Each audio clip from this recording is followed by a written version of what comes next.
Hey guys, it's Tom from EverydayGamers.com. It's been about a week since I brought you any new content. I actually tried doing a couple videos this week and tried to switch up things a little bit, do something a little different, and didn't have any success with that. So I'm back with another video for you. Today I'm going to do a collection video. I'm going to show you my DS games. It's been a little while coming on this. You guys have seen my PS3 collection, my Xbox 360 collection, PS2 collection. I think that's the only three that I've done so far, and I did those a couple months back, but my DS collection I kind of held off on doing for a little while. But I've been building my DS collection back up as of late. It's what I've been doing a lot of my gaming on lately, especially with me just picking up the DSi recently. It's just kind of renewed my passion for the DS system as a whole. So what I'll do real quick is I'll go ahead and start showing you guys some of my collection. This will probably be at least a two-part video, just because I want to give a brief description of each of these games, and you know, no particular order here. So let me just go ahead and jump right into it. First of all, just picked this game up today, Dhokha Medaka for the DS. This is a game from Ignition. They've done the Blue Dragon game on the DS. It's probably their most notable title. This is actually kind of a quirky, obviously, I mean, you know, by the name of it, a very Japanese title. And it's based off of a Japanese cell phone mascot, which is this guy here. And I guess it's, I don't know if Dhokha Medaka is the cell phone company or what it is, but for, I don't know, I guess a licensed game, or, you know, for it being, you know, based off of a cell phone mascot, it's actually really cool from the videos I saw. A lot of things you could do as far as, you know, touching the screen to make him break up into a couple different characters or into smaller individual pieces, and then you can stack them on top of each other, and it's kind of like a platform slash puzzle game. So I'll give you guys some more information on this after I play a little bit more of it and have a more of a chance to, you know, find out more about the game myself.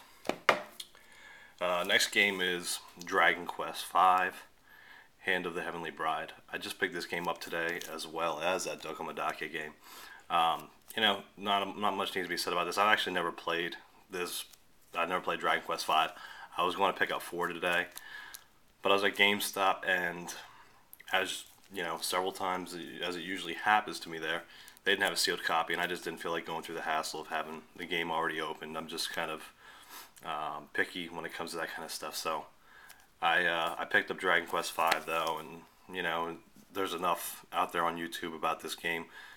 You know, just a remake of the original, and usually I like Square Enix games, especially the Dragon Quest series, from what I've played of it so far. So I look forward to kind of jumping into this after I play a couple of the other games that I'm into right now.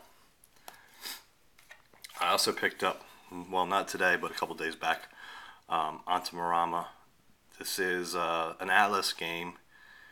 It's sort of in the vein of, I guess, trying to think of the other series, the musical series where you touch the screen.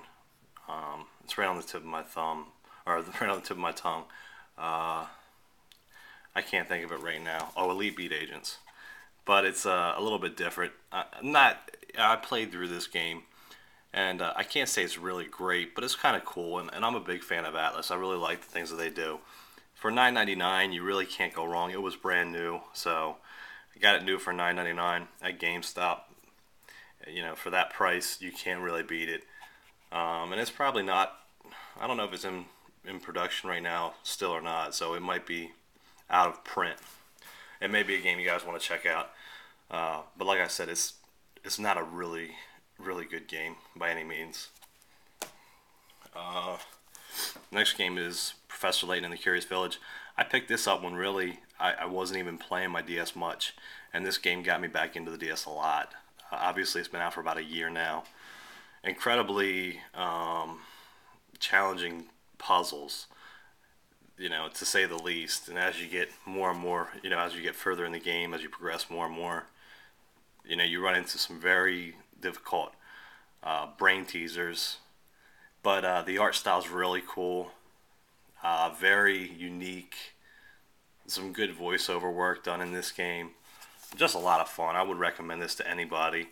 I wouldn't say that it has a lot of replayability, because with it being brain teasers, once you figure out the trick behind the challenge, there's not really much left to mess around with. But it's just a game that, you know, will be something I'll keep in my collection for a while, just because of the art style, because of the just the overall, the way that they did this. And it does have downloadable content. That's the cool thing. I haven't messed around with that at all, so I don't know enough about that to say how well it was implemented, and even if they're still supporting it. But it is a cool game, definitely. Next game is Grand Theft Auto Chinatown Wars. This game here obviously is a recent release for the DS, and surprisingly well done.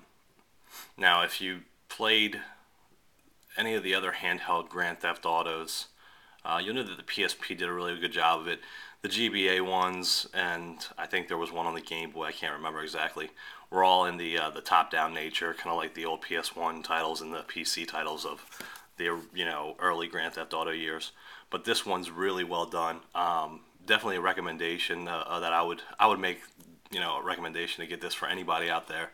If you like the Grand Theft Auto series, even if you're not a big fan of the Grand Theft Auto series, it's just a fun game. There's a lot of content in it, a lot of you know, really cool things.